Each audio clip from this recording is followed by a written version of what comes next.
Shri Guruve Namaha.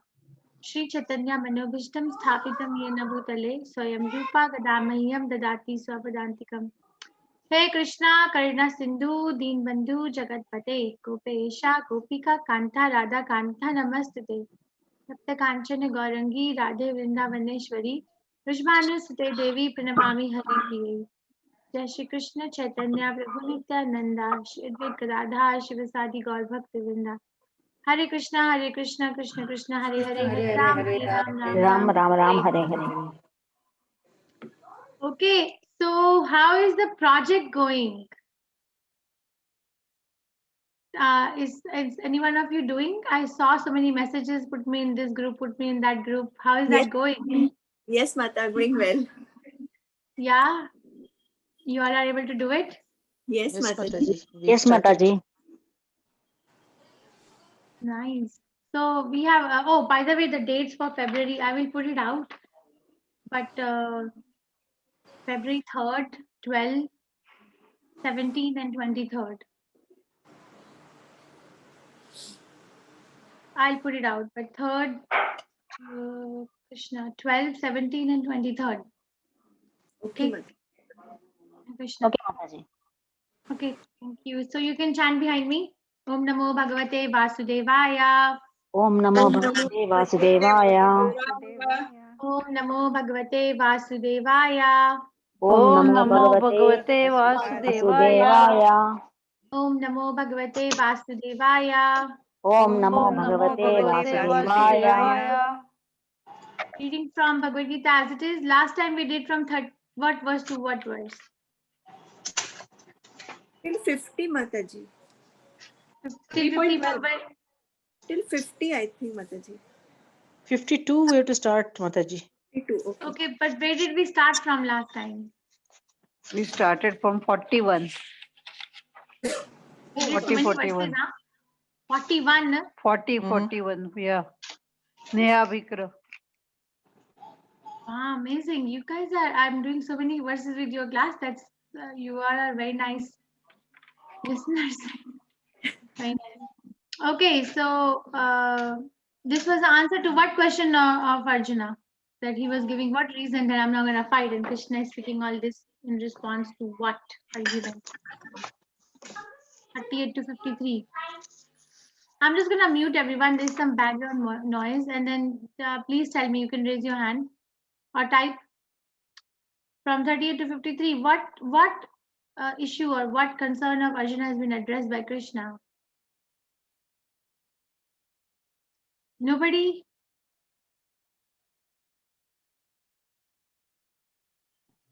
Yes, Madhuri Mataji. Yes. Sinful reaction, no? Yes, very nice. Yes, Khushbu Mataji. Mataji, Karma Yoga. He started with Karma Yoga from that verse with Arjuna. He's reminding him that he is a Kshatriya and he has to fight.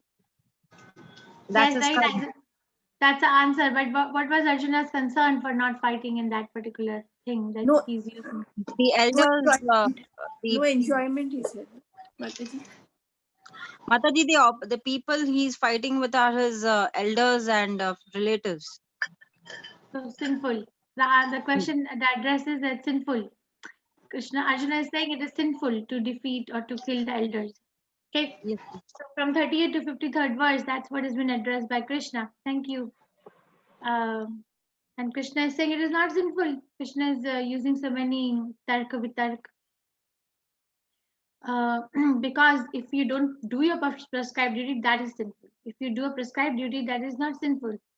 And also, Krishna is saying, do it for me. Salpamapyasya dharmasya trayate mahato bhayat. Because if you're going to do it for me, then there is no loss. Actually, you will be safe from the most dangerous type of fear. And the most dangerous type of fear is to forget Krishna. That is the most dangerous type of fear. That I am put in a situation in my life, this life or next life, where I will forget who is Krishna. So he's saying, no, you are going to do it for me. And when you're going to do it for me, you're going to always remember me. And Arjuna says indecision. This 2.41 is the answer to indecision, that I am undecided. I know I'm a Kshatriya, I'm supposed to fight, but I'm not going to fight because I can't decide whether I should fight or not. Even though I know theoretically I should fight, but I can't decide. So Krishna is describing that you are undecided because your intelligence is multi-branched. Become vivasatmika buddhi. Become resolute in your purpose. And the resolute intelligence is uni-branched. There is only one aim, and that is to serve Krishna. It is not to be a so-called moral or immoral person. It's called a devotee of Krishna. Okay, resolute in the purpose. And then he's saying that he explains 3-4 verses from 42nd onwards about the Vedas. Because Vedic knowledge is very flowery. Vedic knowledge is mostly for karmakand. The language is very flowery. It is a way to gratify one's desires without much entanglement. For example, if somebody wants to have a lot of money, but they don't want to do some sinful activity to earn the money, then Vedic knowledge gives instruction, worship Mother Lakshmi in such and such manner. So they get what they want, and at the same time they don't do a sinful activity. But the main bottom line foundation is not becoming Krishna conscious. The bottom line foundation is to satisfy own desires. I have a desire, and I want to approach this and this particular person, that please fulfill my desire. The desire is not Krishna consciousness. Okay, Krishna says that such people are small intelligence. Men are small knowledge. It's not a perfect knowledge. Very much attached to flowery language of the Vedas. Okay, which recommend various fruitive activities for elevation to heavenly planet, result in good birth, power, and so forth. These are the things which attract. They attract a living entity, and the living entity loses its focus. They attract. Actually, we are living in a very dangerous type of environment, because even if I try to become a sadhu, I try to become a humble person, the environment around me is such that it will force me to do something which is contrary to my inner desire. It is like that. We are in a very embarrassing situation. Why are we here? Because we have surrounded ourselves with such kind of stimulus or stimulations.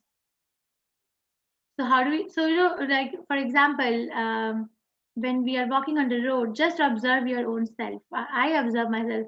Just observe your own self. How many times are we paying attention as to what the other person is wearing, what kind of jewelry they have, what kind of dress they have, what kind of makeup they have? These things, they are because of my contaminated mind, because my mind is not focused on Krishna. So I'm getting attracted and looking for these things here and there. It's very subtle, very, very subtle, and subtle things are very powerful. Okay, it's very powerful. So we have to get purified. A very embarrassing situation. We look for problem outside, but there's so much problem inside me. There's so much problem. Which country this person is living? What kind of education this person has? These questions are coming from one's mind. If they're coming from the platform of, okay, what is their caliber to teach us or tell us about Krishna consciousness, that's different. But if they are coming from the background or caliber of comparison, there's a book called How to Make Your Life Miserable. Okay, so in that book, what the writer, I read that book, I didn't read the book, I read the excerpt of the book in Marshall Rosenberg's book on nonviolent communication. So he writes there that in that particular book, people are taught how to make their life more miserable. How? So they say, okay, we give you the cutting of a actor or an actress. Okay, and then we ask the reader to measure their own body parts, measure your own waist diameter, or measure your biceps, or measure your shoulder, measure your neck diameter, and then compare. Compare your neck, and then you compare the neck of the actor, the actress. Compare your waistline, and then compare that inchy tape, put it on the actress waist or actor's waist, and compare. Okay, and feel miserable about it. Feel. So we are doing it. That's a very gross way of telling that we're actually doing it to our own self, minute to minute, minute to minute, minute to minute. It's very important. And Krishna consciousness is lift yourself. How do we lift ourselves in Krishna consciousness? By working for Krishna. I was telling this to my friend this morning after the class. There's a difference between being proud in material sense and being proud in Krishna in the service to Krishna. If somebody is proud in material sense, for example, if somebody is very beautiful and they are very proud of it, that they are very beautiful, that there is no one around them who have the eyes like they have, there's no one around them who have the skin color and tone like they have, there's no one around them who has the whatever, you can take any nose like they have no one around them has a nose like they have. So that particular person is now feeding its own false ego and making its life very, very miserable. Okay, and then that is a material proud, because material proud builds boundaries, it builds walls, it separates oneself first from Krishna and then from others. Why is that person so separated? Because they're separating themselves from Krishna, because they're taking credit of who they are not actually. But proud in Krishna consciousness means if somebody is proud of being on the journey of Krishna consciousness, you should be proud. Then what happens? That particular proud attracts. It attracts other people to them. That come, this is so nice. Come. You also do it, and you also become proud and take part in it in service to Krishna. That is a difference. Proud is not bad, but the way it is used is bad. Okay, so you have to choose.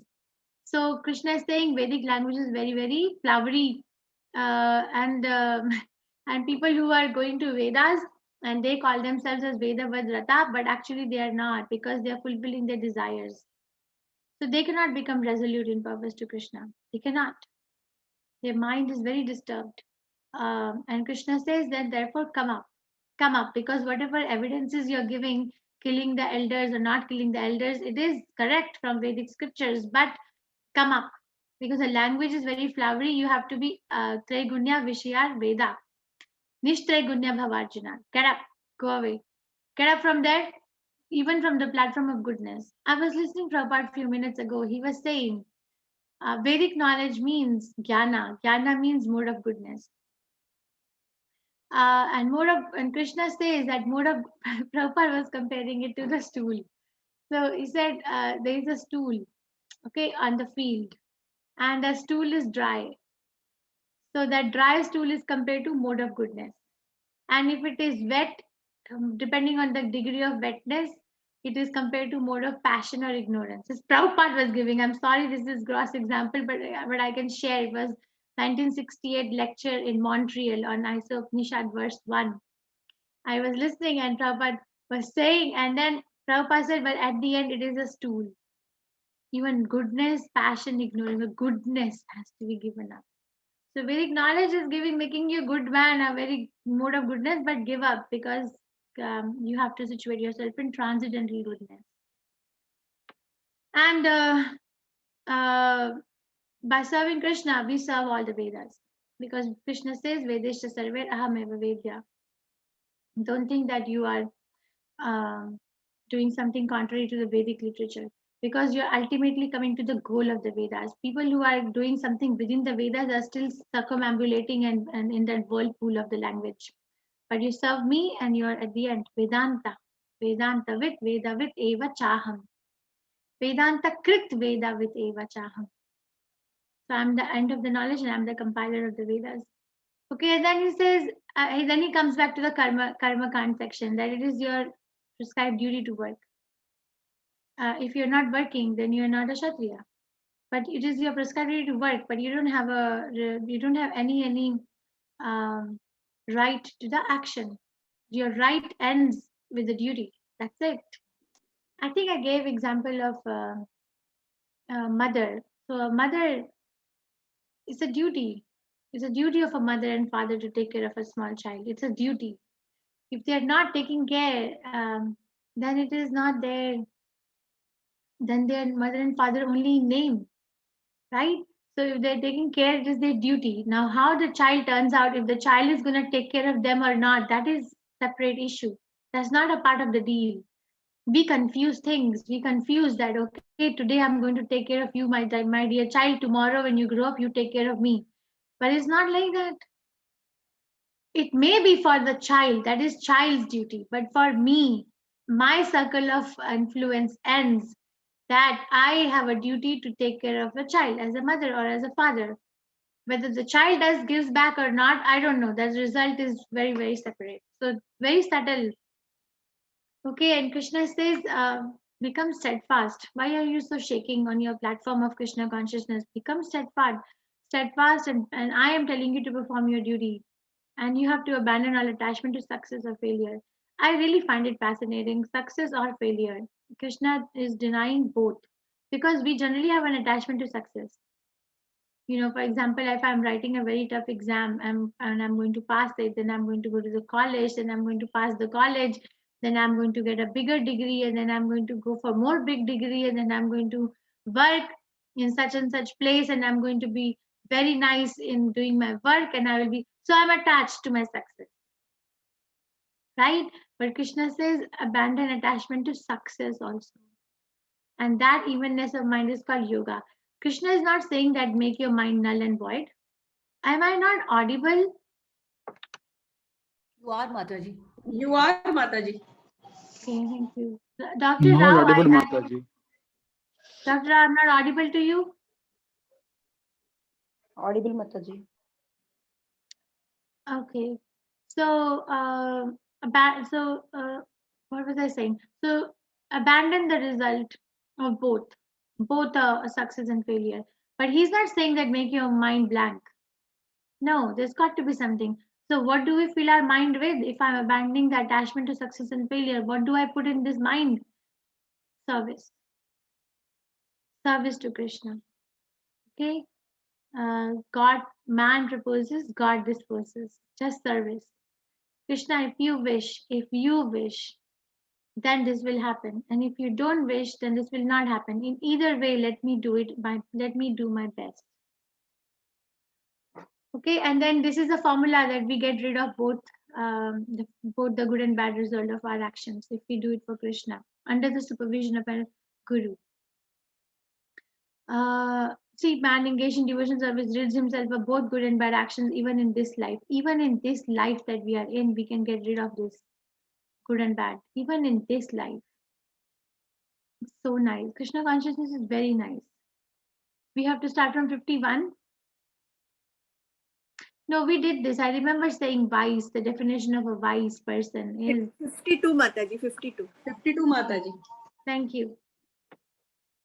So Krishna is building Bhagavad Gita now. He started from Karma Kand. You do, and then you enjoy hell or heaven.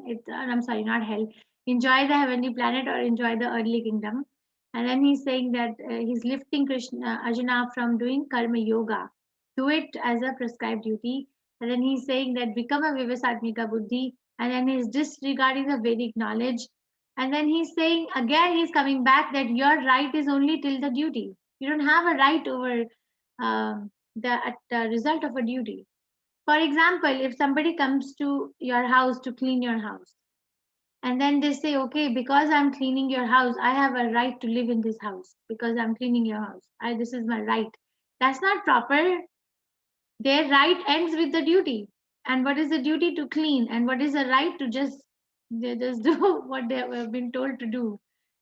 But we are living in a situation where we are misled. We are all of us, even me, we are all it is very easy to practice Krishna consciousness in the association of the devotees, but the minute we go out of the association and deal with the worldly minded persons, everything appears very weak, and that is when the real test is. I remember when I used to go to temple on Sunday evenings in Mangalore. It used to be so nice. I used to feel so nice Monday and Tuesday. Comes Wednesday, everything gone. And it used to be like a pendulum. Feel good, then feel bad. Feel good, then feel bad. I'm like, what is going on? There's no stability. I don't know how many of you feel like that. The minute we leave the class, the minute we go out and interact with somebody else, everything else is like, there's no one. That is why it is important to have association of devotees always. Always. Okay. Okay, we can read. Who wants to read? Yes, Sri Ram Prabhu, please unmute yourself. Thank you, Mataji. Hare Krishna.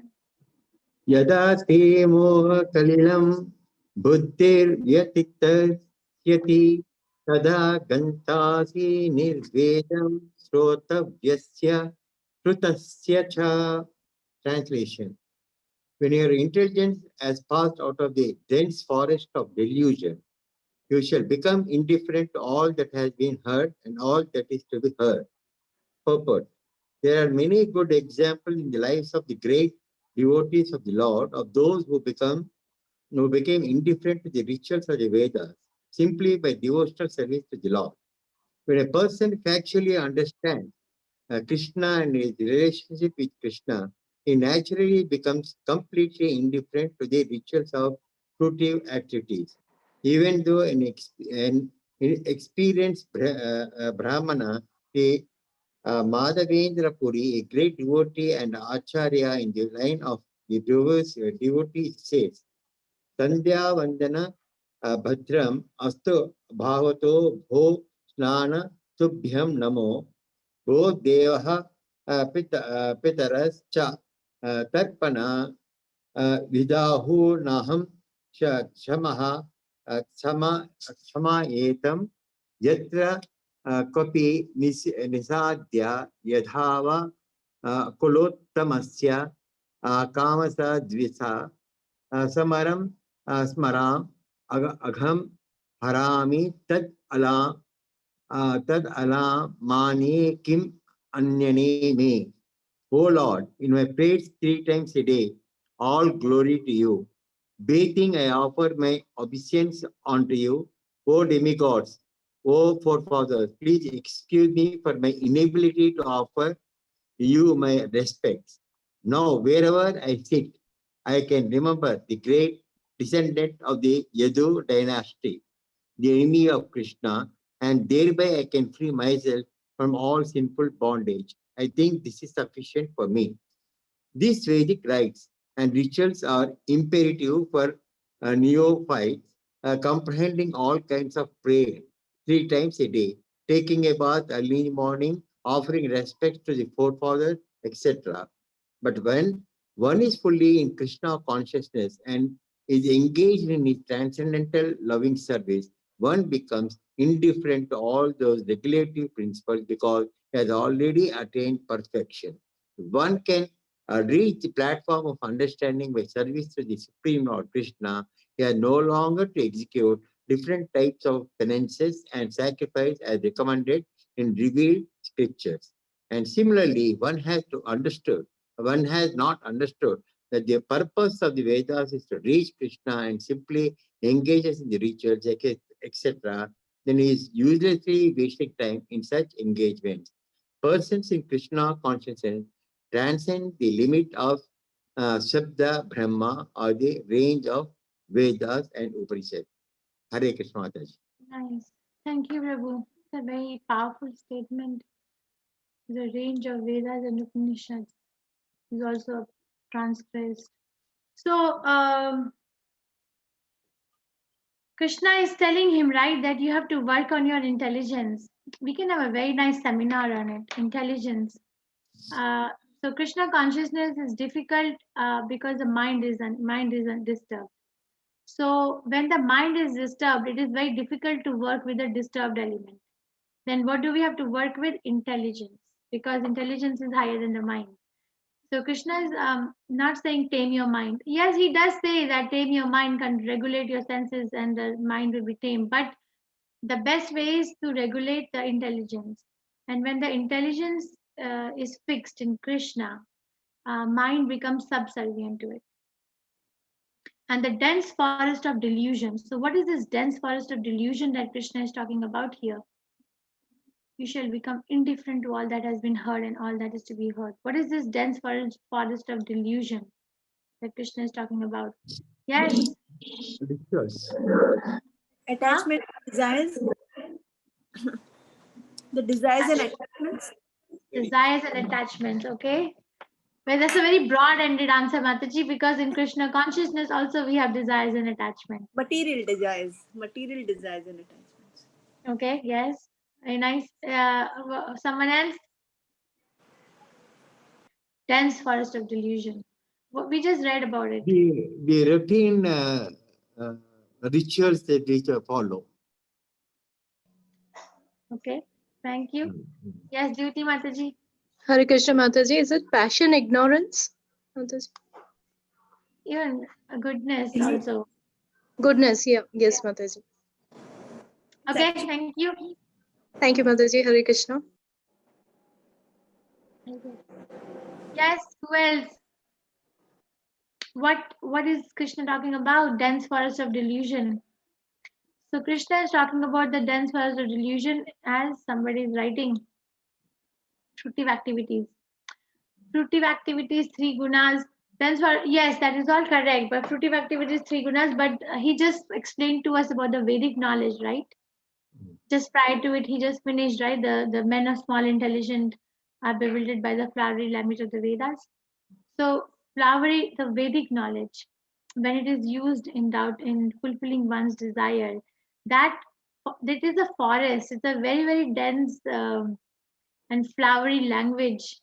We cannot understand. People who are reading Vedas think that they are very scholarly, but if you ask them who is God, they don't know. They don't know. Why? Because they're deluded. Because they can't see the things as they are. Okay, so dense forest of delusion in over here, it means the Vedic knowledge that he just said, used for karma kand. When the Vedic knowledge is used for Krishna consciousness, then it is Jnana Yoga.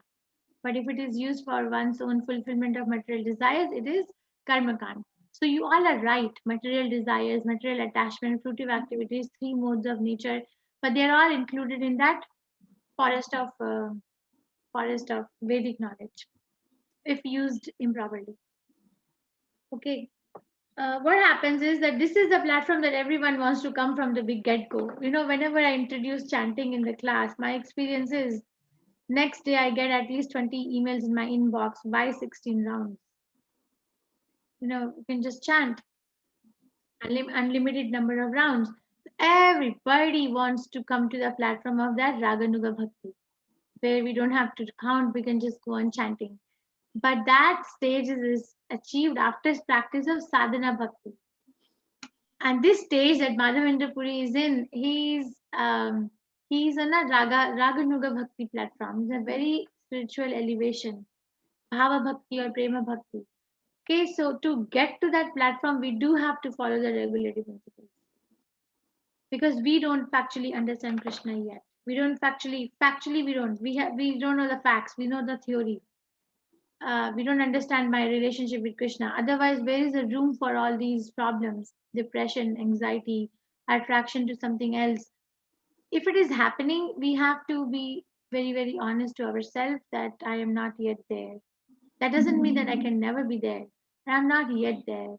That is why I have a need to follow the regulation. And if I follow the regulation, I become healthy in my spiritual life. But this is a very high platform that Prabhupada is talking here, or Krishna is talking here. It's better to follow the basic principles given by Srila Prabhupada. If one can reach the platform of understanding by service to the Supreme Lord Krishna, he is no longer to execute different types of penance and sacrifices as recommended in the revealed scriptures. That is true. But we have to be there. For example, offering oblations to ancestors is a recommended duty, right? But if somebody is on a sannyasa platform, like Srila Prabhupada, it's factually on a sannyasa platform, they don't need to do it anymore. They don't. They are relieved. Everyone else has to do it, but they don't have to do it because they have served Krishna enough, so much that they are on a fully realized platform. And Krishna has given benediction. He gave benediction to Prahlad Maharaj. When Prahlad Maharaj asked Narasimha Dev to forgive his father, Narasimha Dev told him that 21 generations before you and 21 generations ahead of you are already delivered, already liberated. So like that, a pure devotee has a benediction 14 generations behind and 14 ahead are already delivered.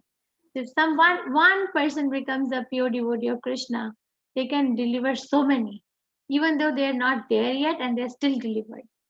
So powerful. Person in Krishna consciousness transcend the limit of Shabda Brahma or the range of Vedas and Upanishads.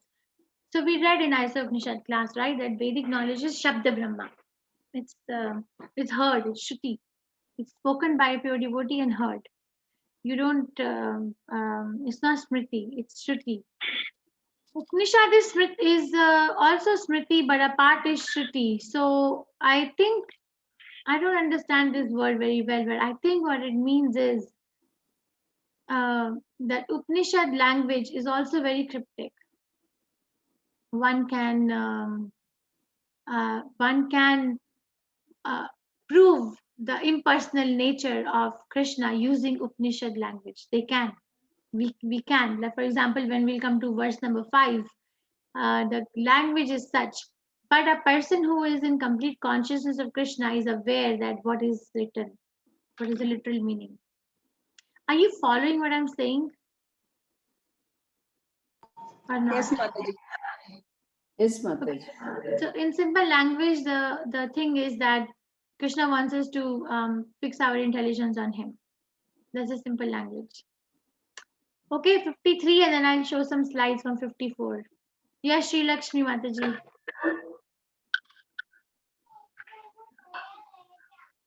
Can you Sri hear me? Lakshmi. Yes, Mataji. Yeah. Hare Krishna. Okay. Shruti pannate yada tasyati nischala samadva achalat buddhihi tada yogam avapsyasi. When your mind is no longer disturbed by the flowery language of the Vedas, and when it remains fixed in the trance of self-realization, then you will have attained the divine consciousness. To say that,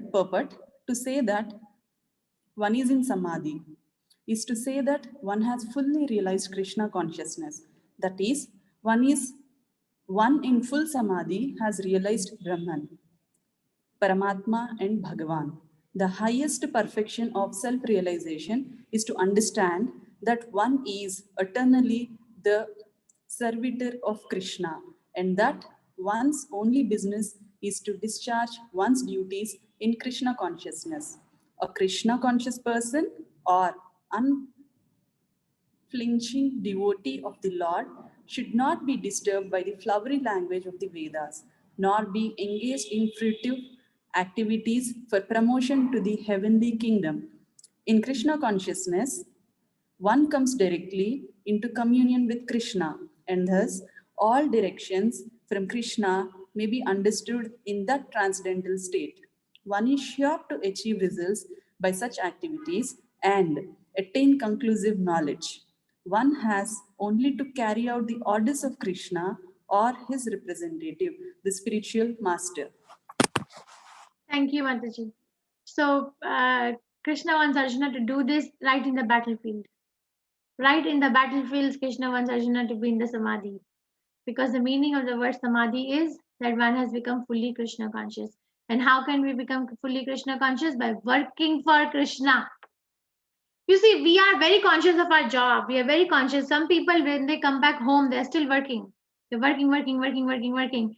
How come? How come? Because they're very conscious that of their identity as being an employer of this in this particular company or this in this particular place, and they need to work for it.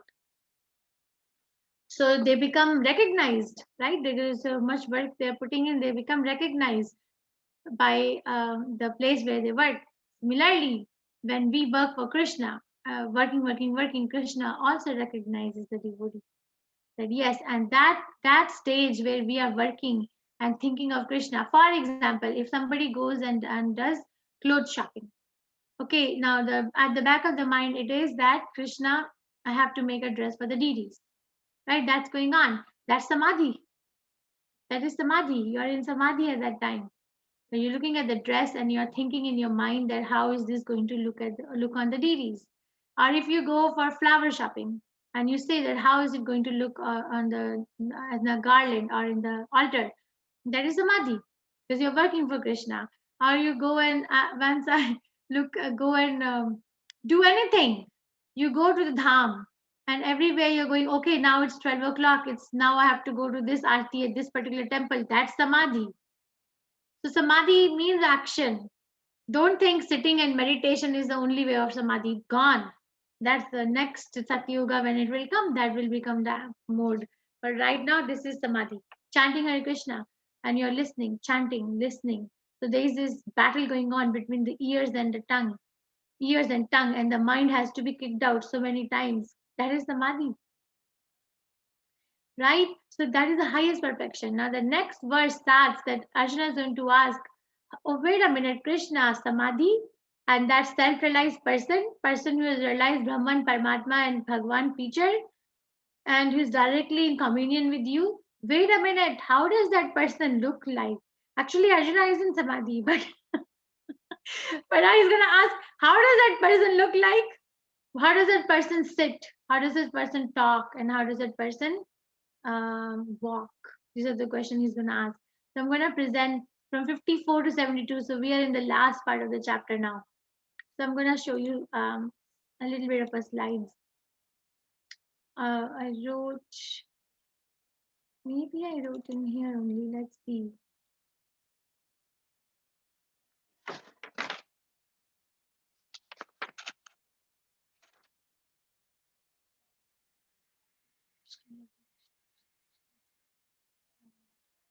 No, I didn't write on the slides. I remember writing the slides for maybe in the Krishna. What did I open? So I just want to, and if you want, we can share these slides. Or if you have Teachable, you can download from there too. So we ask these questions. So Arjuna said, I'll show you, and then we'll go and read. Now this is the next 54th. Arjuna said, oh Krishna, what are the symptoms of one whose consciousness is thus merged in transcendence? How does he speak and what is his language? How does he sit and how does he walk? So these are the 4 questions asked. Okay, what are the symptoms? What is speak, sit and walk? 4 questions. And Krishna is going to answer. Symptoms, Krishna will answer in verse number 55. Speech of a person whose consciousness is merged in transcendence is answered in 56 to 57 verse. Sitting is answered in 58 to 63rd verse. Walking is answered in 64 to 72 verse. So I'll quickly present to you and then we will read. So Shri Bhagavan Uvacha. Prajahati yada kaman sarvan partha manogatan atmani evatmana tushtaha sita pragna saduchyate. The blessed Lord said, O Partha, when a man gives up all varieties of sense desire which arise from mental concoction, and when his mind finds satisfaction in the self alone, then he is said to be in pure transcendental consciousness. This is the symptom. This is the symptom of a person who is in Krishna consciousness, that a person is not driving around the world fulfilling their desires. They're not saying, oh, it's been so many days I haven't shopped, I need to get myself something, because they're very happy. They're very happy within themselves. Okay, so that is the symptom. And how does he talk? One who is not disturbed in spite of threefold miseries, and who is not elated when there is happiness, and who is free from attachment, fear, anger, is called sage of steady mind. So that's the speech. I will bring it, okay? And sitting, this is my favorite. One who is able to withdraw his senses from sense objects as a tortoise draws its limbs within the shell is firmly fixed in perfect consciousness.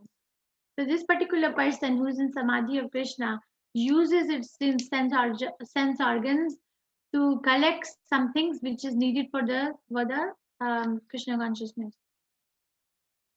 And if it is not needed, then they are protecting their sense organs inside a shell like a tortoise. So transcendental. Okay, this is different. So we'll go back and read. Just remember this diagram, this slide. symptoms, speech, sitting and walking. Okay, so yes, Smita Mataji, you want to read? You are muted, Mataji. Can you hear me? Yes. स्थितप्रज्ञस्य का भाषा समाधिस्थस्य केशव स्थितधिः किं प्रभाषेत किमासीत व्रजेत किम्. Translation. Arjuna said, what are the symptoms of one whose consciousness is thus merged in transcendence? How does he speak? And what is his language? How does he sit? How does he walk? Purport. As there are symptoms for each and every man in terms of his particular situation, similarly, one who is Krishna conscious has his particular nature, talking, walking, thinking, feeling, etc. As a rich man has his symptoms by which he is known as a rich man. As a diseased man has his symptoms by which he is known as a disease. Or as a learned man has his symptoms, so a man in transcendental consciousness of Krishna has specific symptoms in various dealings. One can know his specific symptoms from the Bhagavad Gita.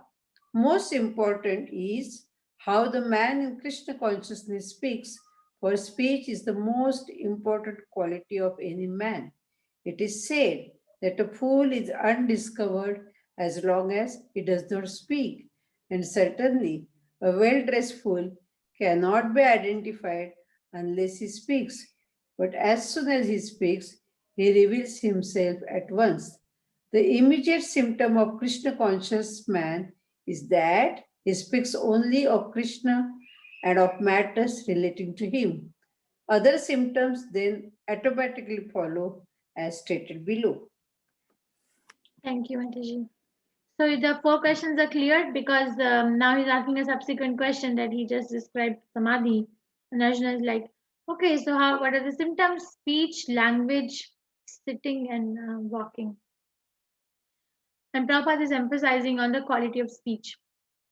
If there are 2 people who are very nicely dressed, unless and until they open their mouth, we cannot make out who is learned and who is not.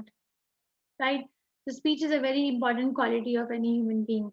Speech actually reflects what's going on in the mind. It does. We cannot fabricate speech for long. It's not possible. Some people speak very fast, very fluttering. So it immediately means that they're struggling with something in their life. There's some questions which are not answered in their life, and that is being projected in that kind of a speech. Right? And some people who speak very, I don't know, very like loudly, very, very loud. Prajla Mataji was telling this, that very loud and they don't like it themselves, that why are they loud, but they are loud. So generally it means that they are fighting. There's a fight. There's something that they want and there's no one who's hearing their need. They want people to hear their need, like somebody who they want them to hear their need is not hearing, so they're very loud in general. So there is a saying, I'm sorry I'm going a little tangential, but there is a saying, if you don't heal from what hurt you, you will bleed on people who didn't cut you. So very important. So Krishna consciousness, when we talk about Krishna, when we are talking about Krishna, we are thinking about Krishna, we are hearing about Krishna. All things are going on, right? Simultaneously. When you are hearing about Krishna, then you're talking about Krishna, you're hearing about Krishna, and you're thinking about Krishna. So many things are going on. So when we do all that, we heal. We heal. Okay, because Krishna is the supreme doctor, the supreme potent physician of the entire universe. He can heal anyone. Otherwise, have you had this experience that you want to say something, but it never comes out? Something else will come out of the mouth, but then that particular thing which is in the mind never comes out. Have you had that experience? Yes or no? Yes, Yeah? many times. Yes, it happens. Yes. Yes. So, and Yeah. then what comes out of the mouth is completely contradictory to what you want to say, right? So that connection is lacking. It happens because it's the connection between the subtle body, which is mind, intelligence, and the gross body is lacking. And why is that connection lacking? Why are the two bodies functioning at different levels, even though they're in the same situation at the same time? Why are they? The mind is somewhere, speech is somewhere. Why is it happening? Because we are losing the focus. And what is the focus? Krishna. Krishna heals everybody. And Krishna wants to do that. We don't give him a chance. We don't. And Krishna wants to do it. Okay, so this is a very nice verse. Let's go ahead. Shanta Mataji, please go ahead. Hare Krishna. Hare Can you Krishna. hear me? Yes. Shri Bhagavan Uvacha Prajahati Yada Kaman Sarvan Partha Manogatan Atmanyevatmana Tushta Stita Pragnya Stadochyuta. The blessed Lord said, O Partha, when a man gives up all varieties of sense desire, which arise from mental concoction, and when his mind finds satisfaction in the self alone, then he is said to be in pure transcendental consciousness. Purport. The Bhagavatam affirms that any person who is fully in Krishna consciousness or devotional service of the Lord has all the good qualities of the great sages, whereas a person who is not so transcendently situated has no good qualifications, because he is sure to be taking refuge in his own mental concoctions. Consequently, it is rightly said herein that one has to give up all kinds of sense desire manufactured by mental concoction. Artificially, such sense desires cannot be stopped. But if one is engaged in Krishna consciousness, then automatically sense desires subdue with extraneous efforts. Therefore, one has to engage himself in Krishna consciousness without hesitation. For this devotional service will instantly help one onto the platform of transcendental consciousness. The highly developed soul always remains satisfied in himself by realizing himself as the eternal servitor of the Supreme Lord. Such a transcendentally situated person has no sense desires resulting from petty materialism. Rather, he remains always happy in his natural position of eternally serving the Supreme Lord. Hare Krishna. Yes. Thank you, Mataji. So, when a man gives up varieties of sense desire which arise from mental concoction and his mind finds satisfaction in the self alone, then he is said to be of pure transcendental consciousness. So, pure transcendental consciousness, this is verse number 55, the symptom. That a person, we are concocting, really, it is really like we are concocting that I'm going to be happy if I do this. I'm going to be happy if I get this. I'm going to be happy if I wear this. But very short-lived, very short-lived, and then it takes a rain check. Then the happiness goes to the next level. I'm going to be happy if I eat this. So then next level, I'm going to be happy if I sleep for so many hours. Then I'm going to be happy like this. Goes on taking the happiness keeps on changing hands or changing situation, and that's not fixed because we are concocting. I am giving my outsourcing my happiness to something else, but I am not there also, so my talk may not have that much of an effect. But what is written here is a man when gives up all varieties of sense desire which arise from mental concoction, gives up, doesn't mean that they make their mind void and null. No, how are they able to give it up? How are they able to give it up? By being engaged in the service to Krishna. Service to Krishna is the key everywhere in the whole Bhagavad Gita. If you can just come with one verdict, is I want to serve Krishna. Serve. Krishna, I don't know how will I be of service to you, but that's what I want to do. And then Krishna will direct, yes, you have this talent. I gave you this talent. Use it for me. Some people are very nice writers. Some people are very nice singers. Some people are very nice instrument players. Some devotees are very nice dancers. Use it for service to Krishna. Speakers. Some people are very nice speakers. They have been given that benediction by Krishna. Use it for Krishna, and then they become using that their own natural talent they use, and they again regain the natural position. Prabhupada is writing here, natural position of eternally serving the Supreme Lord. We are unhappy because we are in unnatural position. Okay, so a person who is fully in Krishna consciousness has all the good qualities. Fully. Okay, fully in Krishna consciousness. Not like half. That is why we have so many colors of devotees. Every sampradaya you go, not just ISKCON. You go to every sampradaya. You come to Brahmagara Sampradaya in ISKCON, or go to Ramanujacharya Sampradaya, or go anywhere. You will see colors of devotees. You will see that some devotees are more happy in their service, and some devotees are still not there yet. Why? Because we are depending on my own personal degree of Krishna consciousness. It's not, they don't set the standard of ISKCON. Standard of ISKCON, a role model is Srila Prabhupada. It is not irreplaceable. It is irreplaceable. Okay, but what happens? Immature people who come and then they look, oh, this person is chanting Hare Krishna, but this person is also having this particular fault. Then they leave. I have seen so many times in my life. They just leave as if that person was a standard that they had to follow. There are going to be so many colors of people, but at least pick up something which will work for you. And what will work for you is their chanting. Okay, you become like a swan. Swan, devotees are like swan. If they don't look like swan to you, then you become. What is that saying that Mahatma Gandhi, be the change you want to see in the world? First you change. I have to change myself. What does a swan do? A Paramhansa, what does it do? If you give him a mixture of milk and water, it will separate milk from water.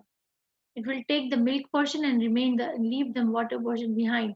Like that, if we ever come in touch with the devotees who are not fulfilling my definition of a devotee, then pick up what you like and leave rest.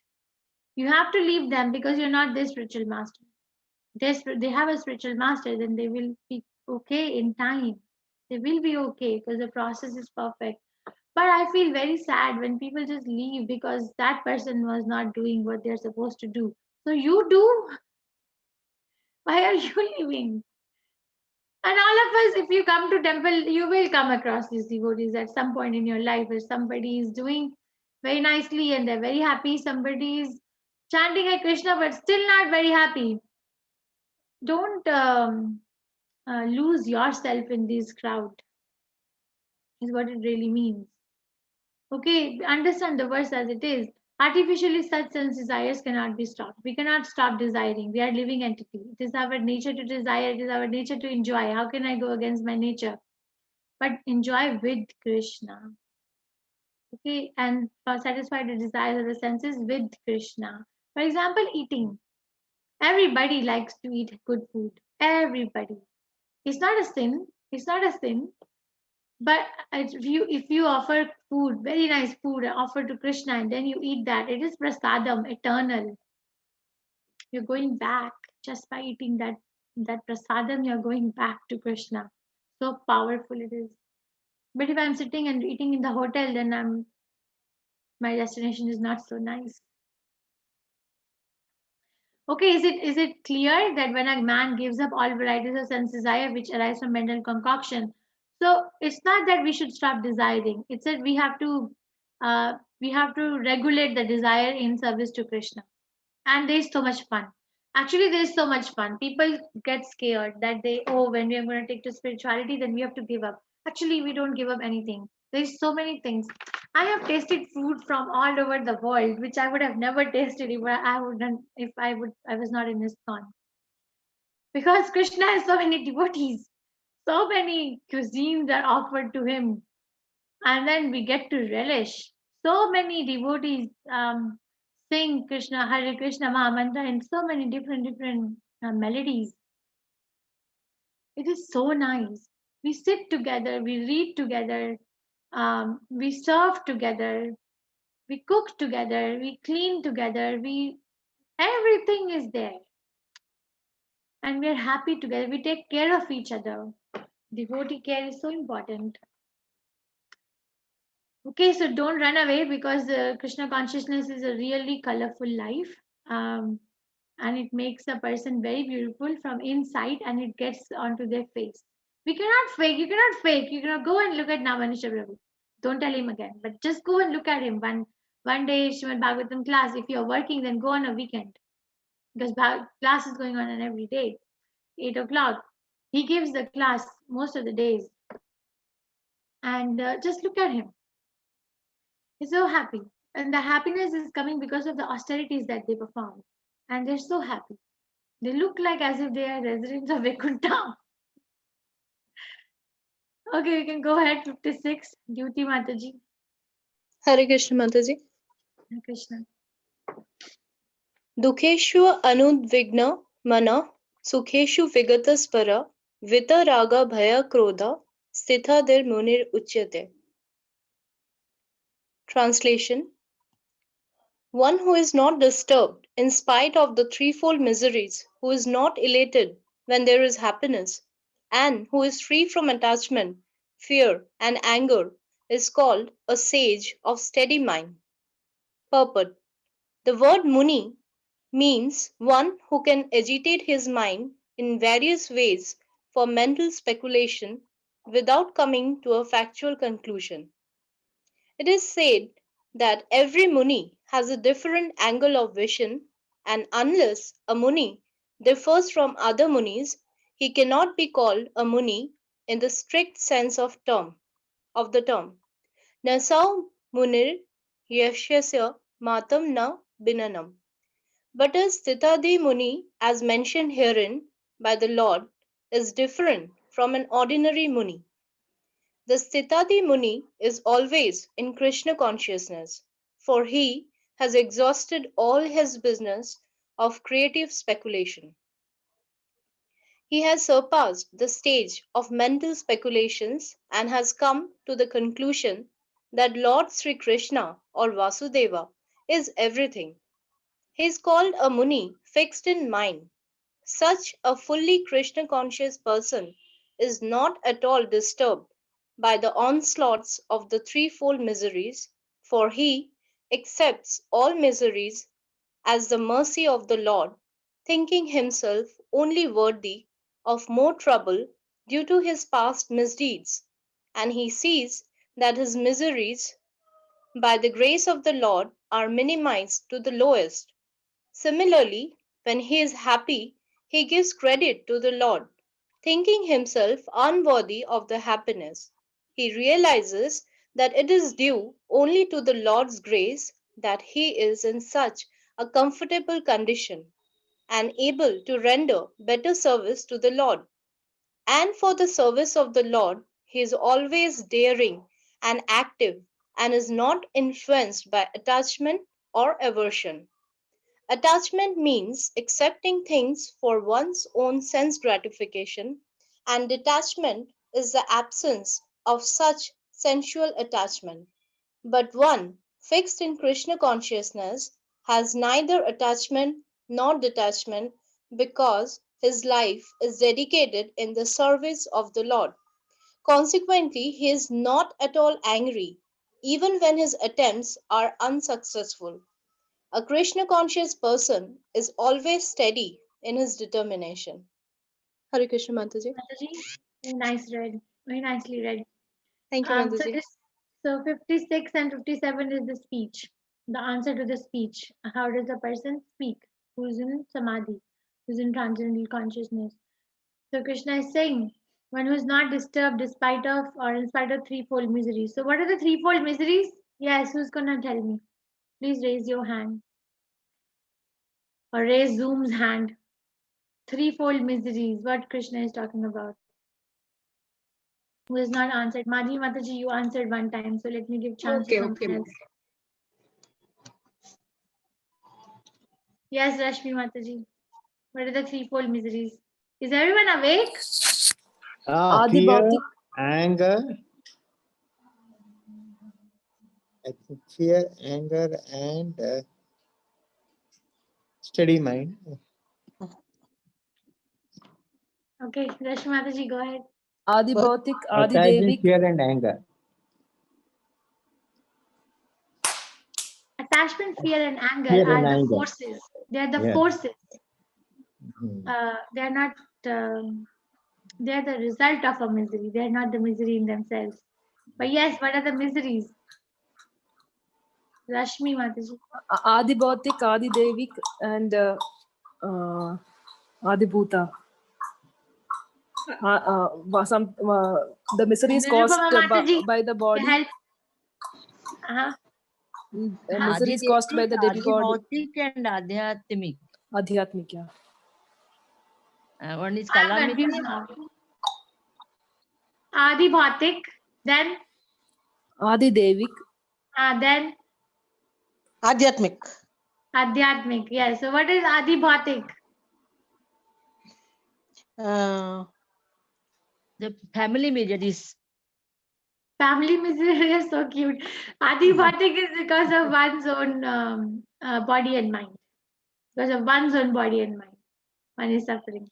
What is Adi? Oh, no. Adi Bhautik is because of other living entities. Other Sorry. living entities, yeah. Like coronavirus is Adi Bhautik misery. I was just going to say that. Adhyatmik. What is Adhyatmik? Our own Adhyatmic is body suffering giving from body misery. and mind. Very nice. Our own body and mind. What is Adi Devik? Misery is caused by the demigods. Natural calamities. Natural calamities. Yes, because things which are not in our control. For example, there's a lot of rain, so there's flooding. What are you going to do about it? Or there's no rain and there's no field produce. So what are you going to do about it? Because something which is out of your control. So Krishna is saying one who's not disturbed because of these things, who is not elated when there is happiness, and is free from attachment, fear, anger, is called a sage of steady mind. So very interesting. Not elated when there is happiness. So Krishna is saying not even become so happy when there is happiness. Of course, we become very happy when something is done right in service to Krishna. It gives a lot of happiness in the heart. And that stays. It stays. And that is the impetus to become more devoted to Krishna. What happens is that, let's say that I try to do something for Krishna and Krishna sanctions it. That yes, do it. Then I get more happy and then I get more stimulus that I want to do more. And then Krishna sanctions that also. And then you do more, then Krishna sanctions that also. So that way, I'm taking one step, Krishna is taking 10 steps. I take one step, Krishna taking 10 steps. More and more attraction. This is how our relationship is built. This is how it is built. For example, when a newborn baby is born to a mother, the attachment is not that strong. It is not. Everything is new. A poor mother, she doesn't know how to take care of a child, and child also has no idea where he is or she is. Okay, but what happens? The child wants to be with the mother, and mother gives, okay, my baby, you come to me. So mother keeps the baby.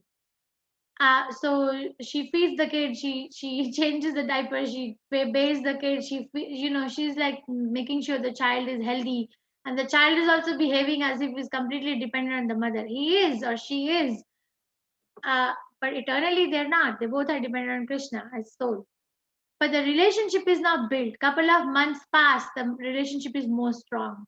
If you really ask a mother, how was your relationship on day one of birth versus now that the child is 6 months old, she will say that it is more strong now. What made it strong?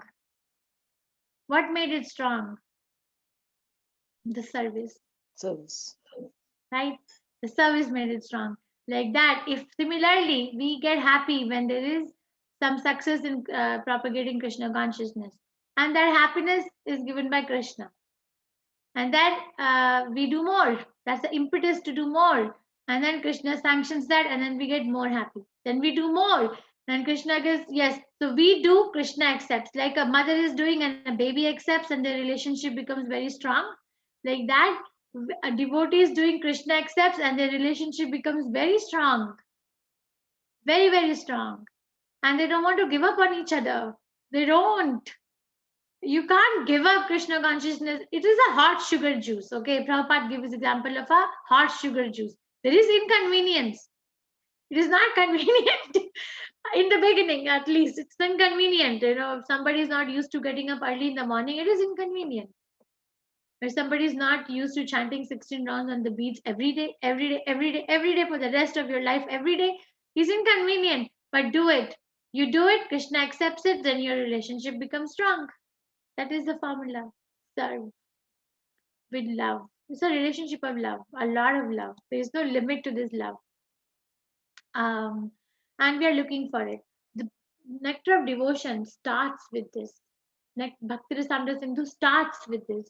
What does it say? Opening line is, every living entity has a tendency to repose its love. But the problem is we don't know where to do it, because we have been, first of all, if somebody is trying to love someone, then the person or the object or somebody, they're not getting reciprocation. Or if somebody else is trying to love us, we are not giving them reciprocation. So this frustration, even when I'm talking about it, I feel frustrated. So this frustration. But Krishna is not like that. Krishna is not like that. You serve Krishna, Krishna accepts, then you become more attached. My God, this is so nice. You see, it is not easy to hear Bhagavad Gita for 1.5 hours from someone that you don't even know. It is not easy. So you all are actually devotees. Because you're devotee, Krishna is giving you sit down and hear Srila Prabhupada's words, and then you hear and then you feel very, like, I feel happy. I don't know about you, you must be feeling happy. That's why you keep coming back, right? So that relationship becomes strong. Krishna says, hear about me, I gave you these ears, here. And then he says, okay, I gave you these vocal cords, now vibrate whatever I said. No matter how you vibrate, but say, vibrate, say this shloka. Or read what Prabhupada wrote, read. And then we do it, and then we become strong, we become, Krishna accepts and we become happy. Our happiness is directly proportional to how much Krishna accepts us. Okay, and if we are becoming unhappy at some point in the day, it means that I am not steady in my devotional service. I am forgetting this man in my life called Krishna. Okay, so it actually, Krishna consciousness is very healing. There's nothing more healing than Krishna consciousness. There's no problem in Krishna consciousness, only happiness. It's one place where you will not find any problem. There's only happiness. Why? Because it is directly related to the person who is the source of the complete happiness. Complete. We did this today. Complete happiness. And that person who's doing it, serving Krishna, Krishna accepts, we become happy. That person is called as the sage of steady mind. They just steady mind because they're happy. You see, they're happy, they're very happy. Now, there are different levels of happiness, there are different types of happiness. And this particular happiness is called as transcendental happiness. The happiness which comes and goes in devotional service is still not fixed, it's still flickering. But once keep doing, because it will become very strong one day. Keep doing. You know, when a child is walking and a child falls down, he or she falls down many times. So what does the mother say? Oh, you're not ready, don't walk. No. Right? Mother says, keep doing. One day you will walk, keep doing. Just keep doing it. I said, keep doing. Even if it disappears here and there, comes only in association devotees, still keep doing. And depend on Krishna. Krishna, sorry, I was not taking your shelter for so long. Can you please give it to me now? Krishna will give. Okay, so this is the meaning of this speech. Person is not elated when there is happiness, is free from attachment, fear, anger. There's a difference between attachment and affection. Yesterday, Namanishra Prabhu was scolding me, so he was explaining this. Attachment and affection. He said he addressed it in Bhagavatam class 2 days ago. Who was in his Bhagavatam class 2 days ago? Madhvi Mataji, were you there? Yes, Mataji, I was there. So he said he was talking about this attachment and affection principle, where you heard Yes, it? he was telling us that when you give birth to the children and these children plunder you because they take all your wealth, all your riches, everything. And when they do such things with you, they are actually, it is because of your attachment you're doing. But if you give these children what they need, and if they become Krishna conscious, or they are also repaying, or they behave in a good manner, then that is affection. With affection you're doing. Yes, yes, okay. Thank you, Not Mataji. saying Very that nice. that many parents are now raising their children, but the children are sorry, madam, Mataji, he used this word. They are plunderous. He said, plunderous. They plunder you for wealth, for knowledge, for everything. That's what it is. His words, I'm telling you. But if you do it with affection, then that this type of plunder doesn't come. That's what he meant. That's what he was saying. Yes. Yeah, he was telling me on the phone yesterday that affection attachment. So affection, thank you, Mataji. Affection is needed. Without affection, we cannot do anything. But we don't have to get attached. Attachment is only for devotees and Krishna. I can have, I can go around in the world doing whatever I have to go, but I am not attached. One time I asked in the temple in Bhagavatam class that Krishna, that okay, when I'm listening to Srimad Bhagavatam, when devotees are giving class in the temple, it's so nice. I don't want to get up and I don't want to do anything. But the minute I go to work, the consciousness shifts. So what am I doing wrong? And the devotee was giving class. He said, Mataji, he was Russian, Dinanath. He's Russian. He said, Mataji, when we work, we just say yes, sir, yes, ma'am. We don't give our heart to the work. We don't, carry our consciousness here and there. You just work. You have to do this work. Yes, yes, I will do. Yes, okay, more. Okay, yes, more work. Less work. Okay, yes, less work. Don't get too attached. Oh, so less work. Oh, so much work. That is attachment. And I started practicing it, from hearing it from him. I'm not perfect in my practice, honestly, but it's so much different. It's so much different. But okay, so much work. Okay, we'll get through it. Okay. But that's not a place where I'm going to give my heart. Not. Okay, so same way we can go around raising our children, raising our family, raising our career, raising our education, raising our bank balance, raising our whatever, but the attachment is for Krishna. Krishna, I want to be attached to you. Can you take care of me like that? Okay, we can do few more. 2 more maybe. This is continuation of the speech, 57. Who wants to read? Somebody who is not read yet. Nobody wants to read, huh? Mataji, you read, right? Sri Lakshmi Mataji, you read. Mataji, one more thing I just remembered. I will read, ma'am. I will read, Mataji. Okay, one second, Mataji. Mataji is saying something. Yes, Mataji. Yeah, you asked me. So he gave an example of Vidura was having affection for Dhritarashtra, and Duryodhana was having attachment to Dhritarashtra. That is the example he had given. I just realized. Sorry for interruption, Mataji. No, very nice. He was scolding me that I'm not coming to his Bhagavatam classes. You must come, Mataji. It's in the way the day starts with Bhagavatam. No, if you would have taken, I would have come in your class also. No. But, yes, Mataji, I'll come. But come, Mataji. The day starts and he is so simple and he's so. I mean, I'm his fan, Mataji. After you. Prabhu is very nice. Prabhu is very genuine. His heart is very genuine. But it's 9:30 in the night for me. Okay. Okay. Yes. Who said I will read? And please read. I will read. Yeah. Okay. Go ahead, Mataji. Yeah. Sarvatra navisnehaha tattat prapya subhasubham nabhinandati nadveshti tasya prajna pratishtita. Translation. He who is without attachment, who doesn't rejoice when he obtains good, nor lament when he obtains evil, is firmly fixed in perfect knowledge. Purport. There is always some upheaval in the material world which may be good or evil. One who is not agitated by such material upheavals, who is unaffected by good and evil, is to be understood to be fixed in Krishna consciousness. As long as one is in the material world, there is always the possibility of good and evil, because this world is full of duality. But one who is fixed in Krishna consciousness is not affected by good and evil, because he is simply concerned with Krishna, who is all good absolute.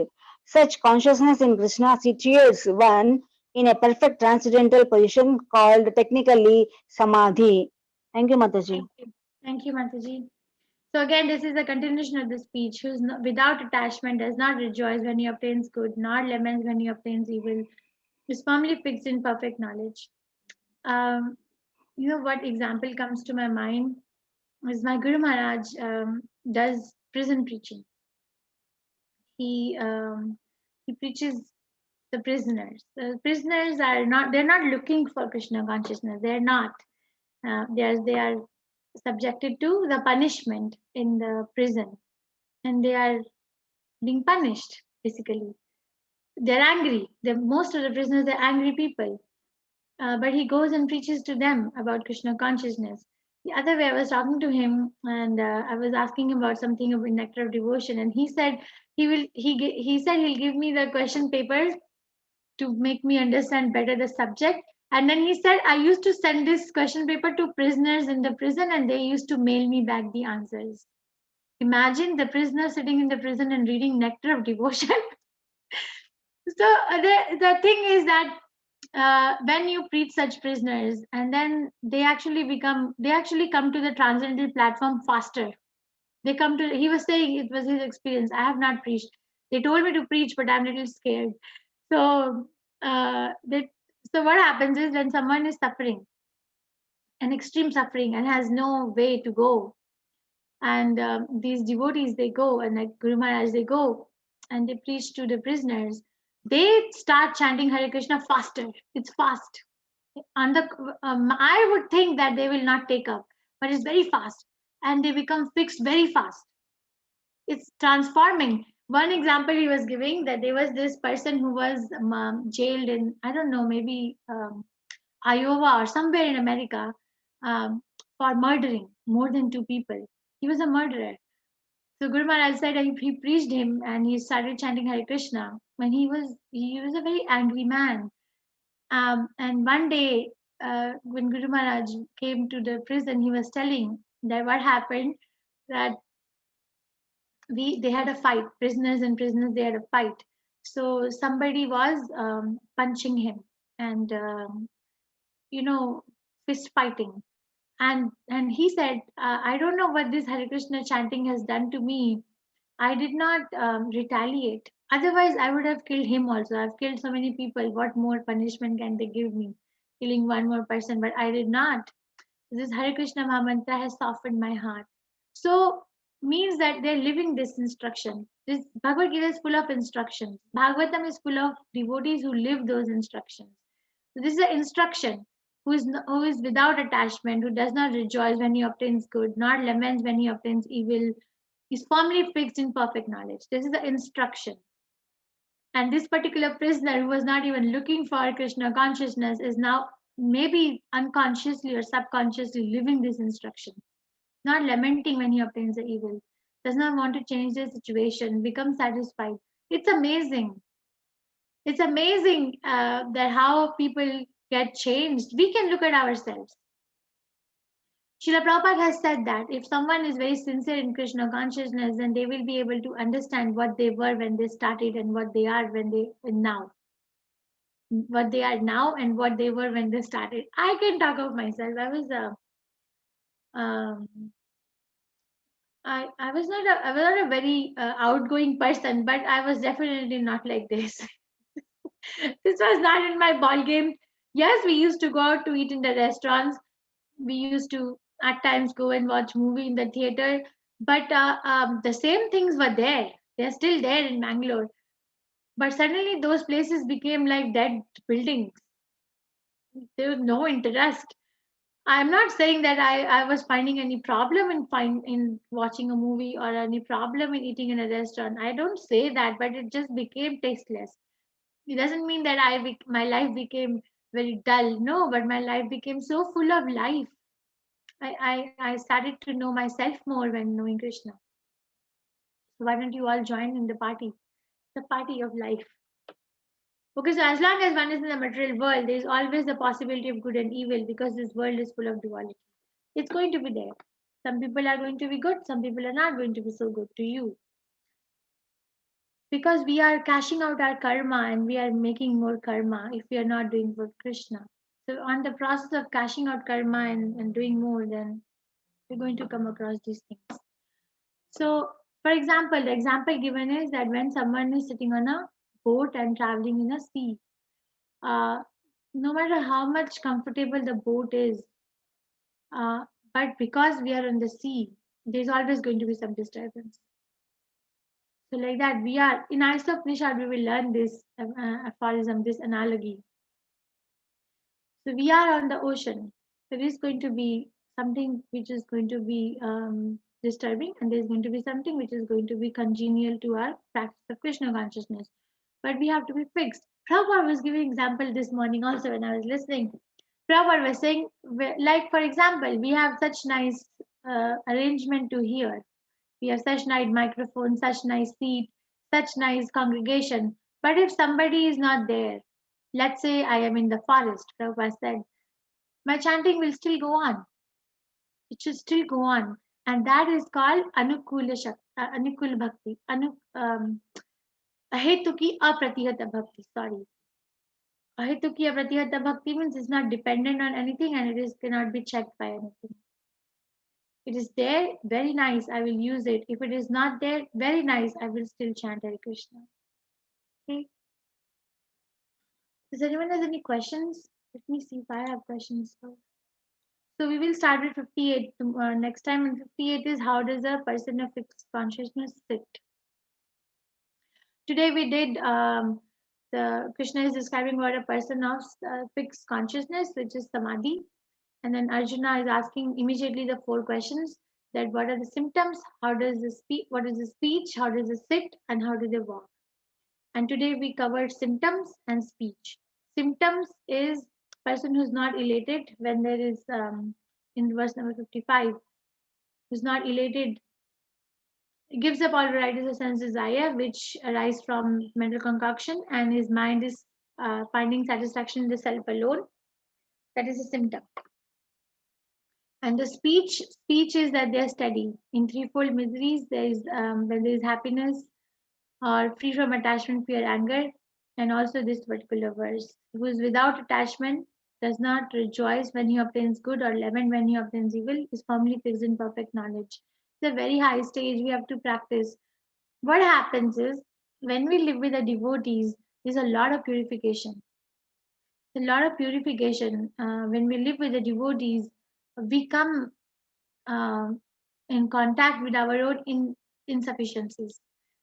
For example, when I was living in Hidanagri, I realized that I work so less. Devotees are working there, like maybe they're resting 3-4 hours in 24 hours, and they're working. They're working. They're really working, taking care of the cows, taking care of the farm, taking care of the deities. Kitchen is a huge 350-acre establishment. So much. And they're really working, making the shed and plowing the fields. Even one brahmachari used to plow the field even till 12 a.m. alone. Alone, he used to go and do it.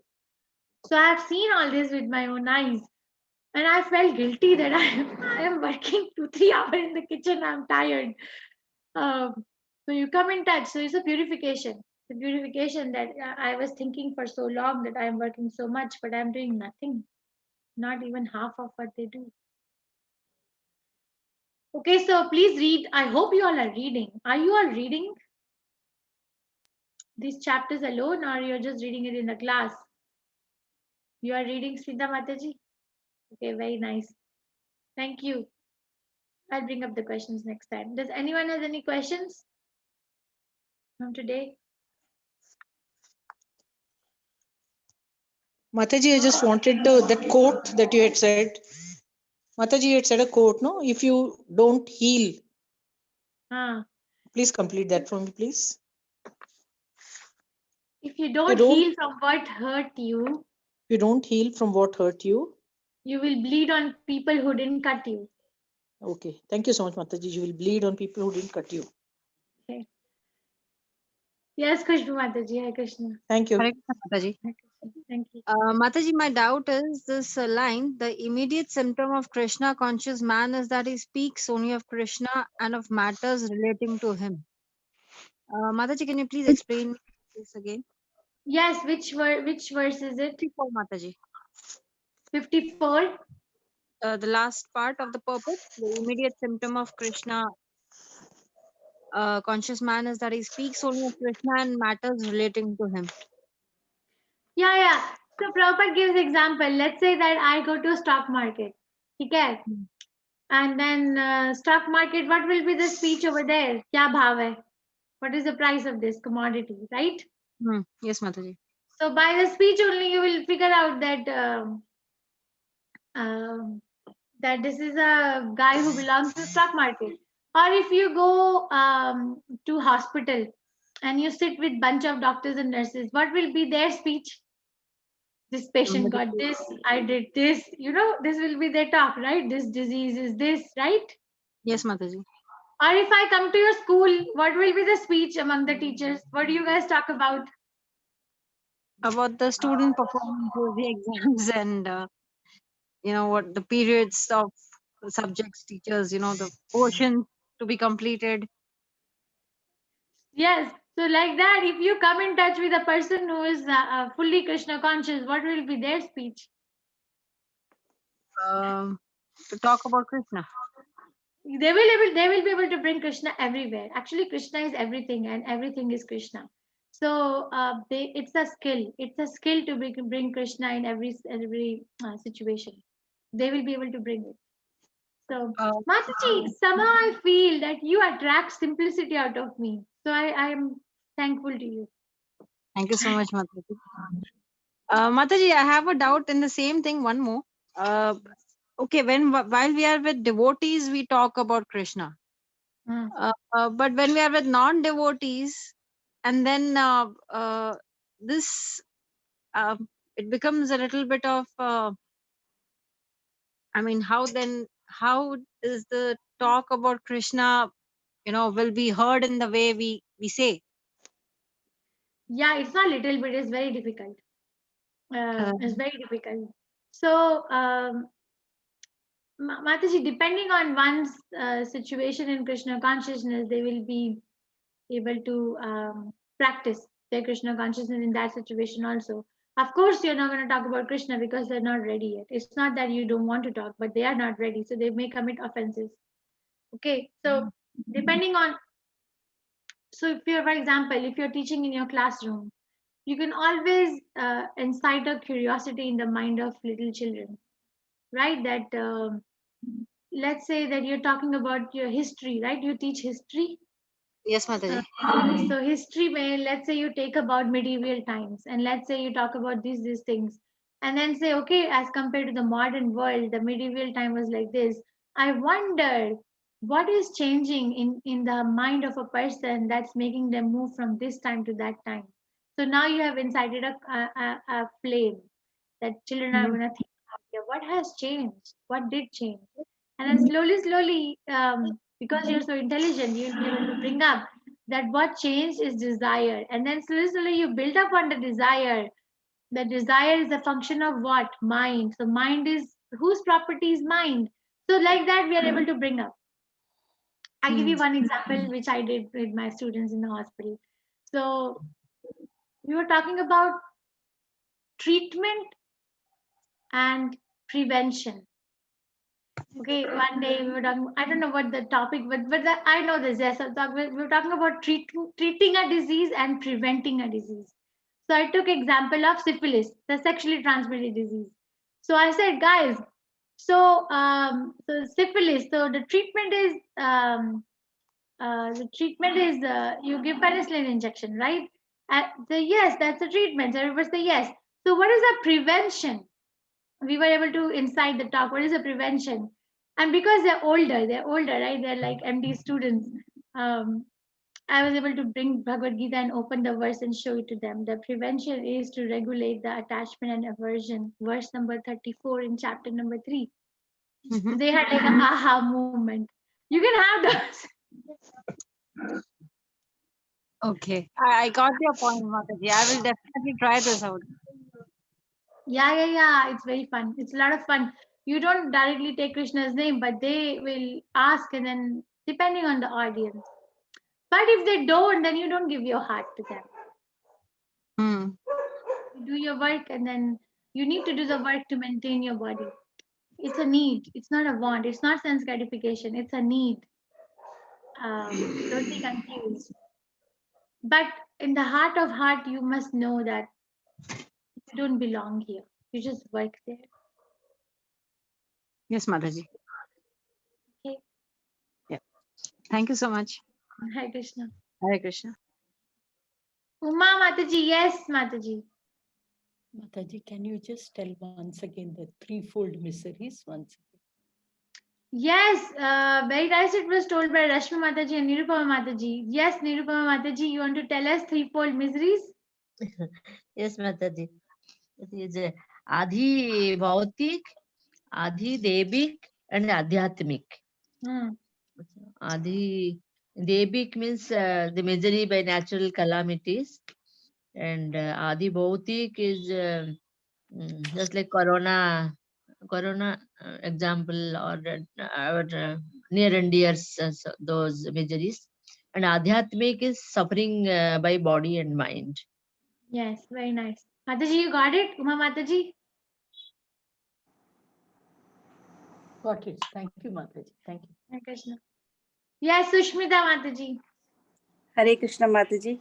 My doubt is, what can we do to help to reduce the attachment in practical life? You said we should not get attached, right? Because whether it is, we should just do a duty and not get attached.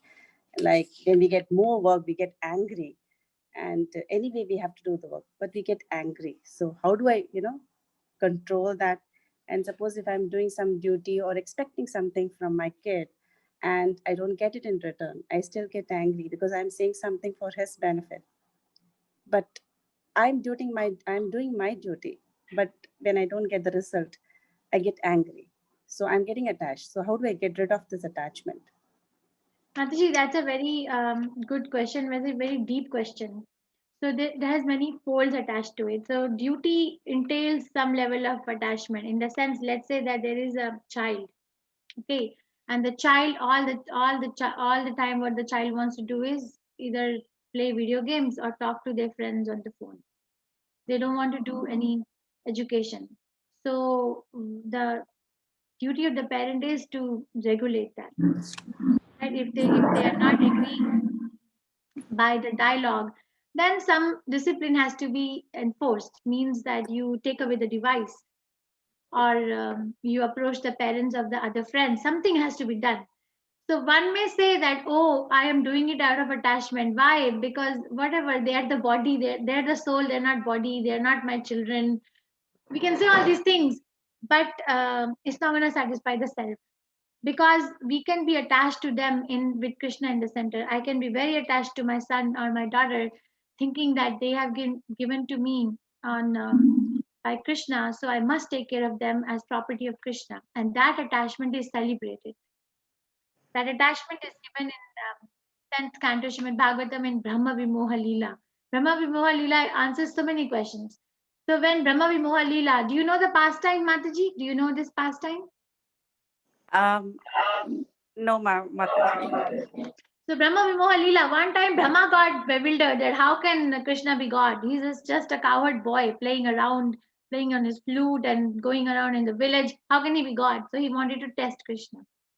So what he did is that he stole Krishna's friends and animals, and he put them in mystic sleep. So he took them to Brahma Lok, and Krishna knew that Brahma did it. Krishna knew. But because Brahma is his devotee, so he wanted to teach Brahma a lesson. So what Krishna did is he expanded himself into all the stolen friends and animals. He expanded. So that the mothers in Vrindavan and the cows in Vrindavan are not feeling the separation from their children. So the original children are stolen by Brahma, they're kidnapped, but Krishna has now expanded himself into all these things, all these people, devotees, And when in the evening they all come back home, the parents, they cannot understand why are they feeling so much attachment to their children all of a sudden. They cannot understand why the cows cannot understand what is it in my calf today that I'm feeling so attached. What happened? And it is also mentioned that generally the fathers don't really, they don't show their affection by kissing and by hugging. Mothers do that to their children. Fathers generally don't do that. But now what is happening is that the fathers are taking the bigger cows on the top of Govardhan Hill, and the boys are feeding the calves on the bottom of the hill. And the fathers, when they look at their children down, they run and they want to hug their boys. What is happening? The whole Vrindavan is bewildered. What is happening? What is happening? Because Krishna, it's Krishna. And everyone is very attached to Krishna. So if you take care of your child as a property of Krishna, that attachment is very intense and needed. Okay, but if you take care of your child thinking that this is a object of my affection and object of fulfilling my desires, because it's my child, all in the name of love, because it is my child, so whatever I say has to follow. They have to follow and they have to live the life by my instruction. That attachment is inviting a lot of distress. Are you getting the difference? Yes, Mataji. Yes or no? Yes. Yes, Very Mataji. attached. Okay. Yes, we got it. Okay. The person who asked the question, did you get it? That's Yes, Mataji, yes. I get okay. it. Okay. Mataji, could I ask one more question? Yes, Mataji. Seema Mataji, if you want, we can stop the recording. You've been. I just Thank thought it you. was an interesting question, so I just recorded that part. Okay. Thank you. Yes, Sushma Mataji, go ahead. Sushmita Mataji. So I was attending the 3 o'clock session, so that was about that Ishopanishad class, and you were mentioning about Krishna being complete, and so I had this vague doubt. I'm actually not too much into this. I just started, so it might sound silly, but still I'm going ahead and asking.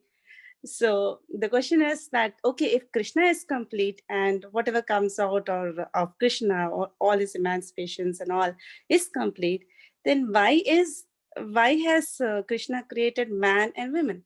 And then that means, like, if women had to give birth to a child, then why does she need the contribution from a man? That means, isn't she complete? Like, it's not a man complete, because unless they both contribute to each other, there's no birth of another soul or child. So I'm sorry if it sounds vague. So I could feel that there's some kind of an incompleteness between man and women. So Because there's always going to be a difference between Krishna and living entities. Otherwise, everybody will start feeling that I'm Krishna, I'm complete. Only Garbhadaksha Vishnu can give rise to Krishna, to Brahma from the lotus flower coming out from his navel.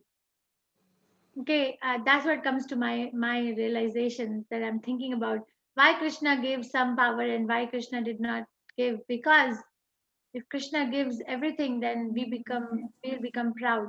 Actually, if somebody is very spiritually elevated, they can do it.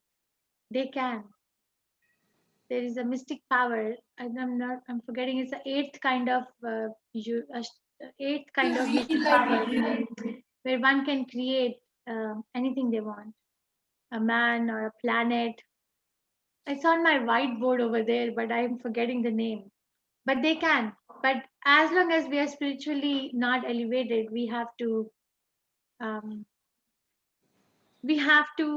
recognize Krishna's hand in everything we do. And if we are given the freedom and we are not able to use that freedom properly, then we will be lost. Narad Muni, for example, Narad Muni is a Nashtika Brahmachari, but Narad Muni has so many disciples, and disciples are like children. Wherever he goes, he just like mesmerizes people with Krishna consciousness. Thousands and thousands, 10,000 sons of Daksha, 5,000 sons of Daksha. So many people, Prahlad Maharaj, Dhruva Maharaj, everybody. So they are his children. So Krishna provides what we lack. But what is coming? Let me think more. But I feel satisfied with the answer that Krishna is not going to give me complete freedom if I am not, if I don't deserve that. We do it because we don't deserve uh, so much freedom yet. But a pure devotee, 100% pure devotee, has all these mystic powers. They can do it. I'll tell you one pastime of Srila Prabhupada. Srila Prabhupada was walking on in UK. Have I told this pastime before? It's a very intricate pastime. We don't really talk about it, but because Prabhupada doesn't show his mystic powers, but this particular time it happened. So Prabhupada was walking on the park for morning walk, and it had rained. So you know how the sand becomes soggy with the wet sand, and then when we walk, we make our footprints, right? Yes, Mataji. So Jamna Mataji was walking behind him. So she said that she wanted to follow Prabhupada's footsteps. You know, he's walking, he's making these footsteps on the ground, and she said she wanted to follow the footstep of her spiritual master. And when Prabhupada was walking, she found no footsteps. She found no marks on the ground. So she was astonished that it's so wet, and she's making like so deep footsteps in the ground, so buried. And Prabhupada is walking no footsteps. How come he's walking without footstep in such a ground? So she asked Prabhupada, how come I'm not finding your footsteps on the ground? And Prabhupada was so humble. Prabhupada said, one day you will understand. He did not spend too much time. So pure devotees have those powers. They just don't exercise. So if you become a pure devotee, you don't need anyone. Okay. Sure, Mataji. But I'll think more about it and let you know. A nice question. Anyone?